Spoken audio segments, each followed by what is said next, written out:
Welcome back. Well, we have a well-known person I think you've seen on here before. Her name is Dr. Lisa Curcio, and she is now with MemorialCare, which she's a breast surgeon at the MemorialCare Breast Center at Saddleback Medical Center. Well, thank you for being with us. It's nice to have you. Thank you for having me. And you're now under the umbrella of MemorialCare. Tell me how that's happened. Well, MemorialCare offered me this tremendous opportunity to be their dedicated breast surgeon, and it seemed like a natural fit as most of my patients were already getting imaging at the MemorialCare Breast Center, and it's a tremendous group of professionals that are in the imaging center and the radiation oncology as well as the medical oncology departments that I've been working with over the past 15 years. Okay, great. And so let's talk about what your responsibility is. Like, what type of a doctor are you? Well, I'm a breast surgeon, so I take care of patients who have benign and cancerous problems of the breast. So if you had an abnormal mammogram and you had a biopsy that showed maybe some atypical cells, you would come to me and we would kind of discuss how we would manage that problem. Okay, so the first person they would see would be their general doctor, and if something was to happen, then they would send them to you? Well, usually what happens is after they have a mammogram and it's abnormal and they require a biopsy or maybe surgery, usually the primary care doctor will directly refer the patient to myself. Okay, perfect. And which facility are you located at? I'm in the Saddleback facility. I'm in the Harvard Eye building, right adjacent and next door to the screening part of the mammography department, the breast imaging department. Okay, let's talk a little bit about the MemorialCare Breast Center itself. What are some of the things that you guys provide? Well, obviously services for all of breast imaging. So we're talking 3D mammogram, diagnostic ultrasound, breast MRI, bone densitometry, genetic counseling, and we have a navigator. So these services are all provided under one roof, and now I'm right next door in the same building, the adjacent office to all of those services. So if a patient has a problem, they can literally walk next door and make an appointment to see me. Now, we have talked to a few other oncologists and doctors about the 3D imaging. Let's talk a little bit about the differences between a 3D imaging and just a standard mammogram. Right, so standard, probably what was the standard of care before 3D is digital mammography. And digital was a lot better than just plain film mammography.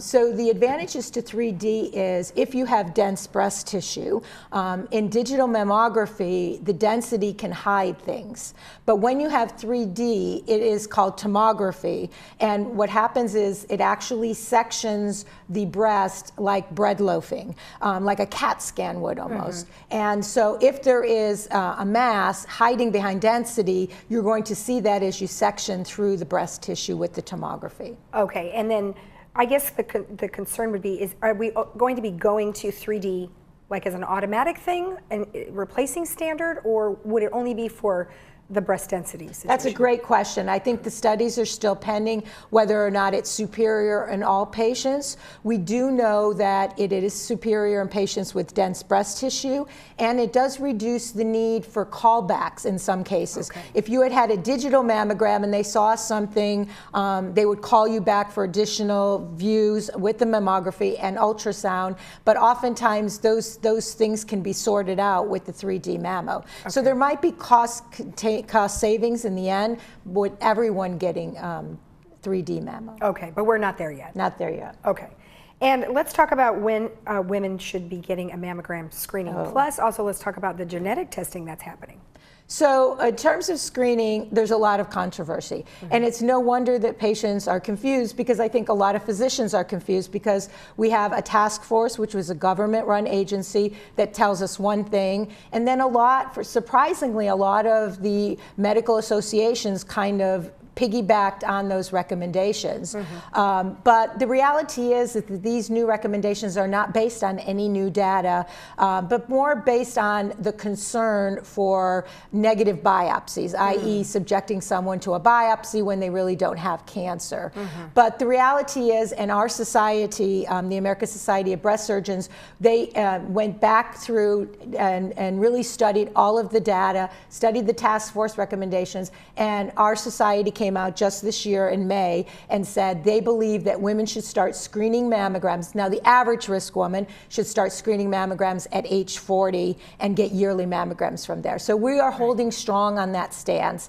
And I do firmly believe that yearly mammograms are the way to save lives in terms of breast cancer. We're already starting to see women who are going 2 and 3 years getting diagnosed with more advanced breast cancers than what we had been seeing. Okay, and interesting that you should say the 40 instead of 50, because I think it was on Facebook, where people were holding up signs and saying, I was 40, not 50. So it's people are getting it in 40s, but we're also finding even some in their 20s.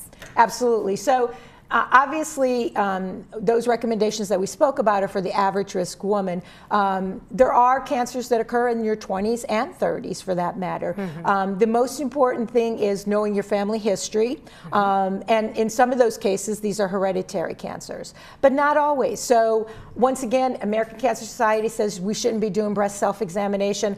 I feel, as a breast surgeon and someone who treats breast cancer every day, everyone should be doing monthly breast examinations, especially women in their 20s and 30s, because they're not being screened with any kind of imaging. So I think it's critical for all of us to be aware of our body and to examine our body. I don't have a problem seeing someone who thinks they have a breast lump that doesn't have a breast lump. I do have a problem with someone who goes, who goes months and months without examining the breast and then feels a 3-inch breast mass. Right. And then genetic testing, let's talk a little bit about how that works. Well, I've been a big advocate of genetic testing since early in my career. I actually was diagnosed with breast cancer at the age of 37.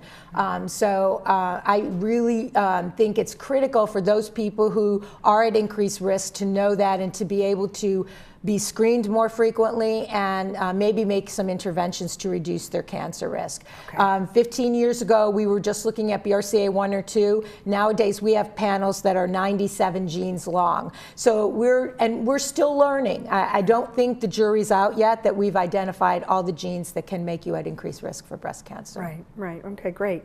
And then what is the most important thing about a breast specialist versus someone who's not specializing in that? Right. I think it's kind of similar to if you had electrical work in your house that needed to be done, you wouldn't call a handyman to do that. You really want, especially electrical work, because there's such major implications about doing that incorrectly, you would want an electrician to come to your house. It's the same thing with breast cancer. If you are treated by someone who does hernias and gallbladders and ER call all the time, are you really getting the same level of care that someone that this is what they do, they go to the meetings, they know the data, they're in conferences all the time discussing what's the most recent treatments out there. I just think the level of care is remarkably improved. And studies have showed that women who go to breast specialists have an improved survival from breast cancer. Right, and the technology today is so much more advanced than it was. So awesome. 10 years ago, we were treating breast cancer so differently than 10 years ago. Thank goodness. Yes. And if you guys are part of the MemorialCare Saddleback Medical Center, you probably received one of these in the mail. It's called the Care Connection. And Dr. Curcio is on the pages on this side here. So congratulations to you. And you guys can read all about her. But nonetheless, if anyone has any questions for you or for anything that's involving the breast center, where should they go? Well, obviously they can go to the website or they can call my office, which is on the website, for any questions or concerns. Okay, perfect. Well, thank you very much for the time and congratulations on your new opportunity. Thank you. And if you need more information, you can always go to memorialcare.org/SB breast. We'll be right back.